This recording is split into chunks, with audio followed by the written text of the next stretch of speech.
நடிகர், எழுத்தாளர், இயக்குனர், தயாரிப்பாளர், விளம்பரப்பட இயக்குனர் என்று பன்முக திறமை கொண்ட பிரதாப் கே. போத்தன் வாழ்க்கை பயணம். இவர் 1952 ஆகஸ்ட் 13 அன்று திருவனந்தபுரம், கேரள மாநிலத்தில் பிறந்தார்.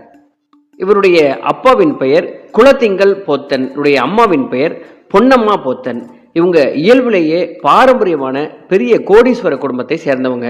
நடிகர் பிரதாப் போத்தனுக்கும் நடிகர் ரகுவரனுக்கும் ஒரு வகையில் ஓர் ஒற்றுமை உண்டு. 2 பேருமே மிகச்சிறந்த நடிகர்கள், பார்ப்பதற்கு ஸ்டைலான தோற்றத்தை கொண்டவர்கள். ஆனா இந்த 2 பேருமே சைக்கோ பாத்திர நடிகர்களாக ரசிகர்களால் பரவலாக அறியப்பட்டது ஒரு வகையான துரதிர்ஷ்டம் என்று சொல்லலாம். மனைவிகளை, பெண்களை மனதளவில் கொடூரமாக துன்புறுத்தும் கதாபாத்திரத்தில் இவர்கள் சில படங்களில் நடித்திருந்தார்கள். அவர்களின் சிறந்த நடிப்பு காரணமாக அந்த மாதிரியான படங்களில் மட்டும்தான் அவர்கள் அதிகம் நடித்தது போன்ற சித்திரம் ஏற்பட்டு விட்டது மக்களுக்கு. ஆனால் இந்த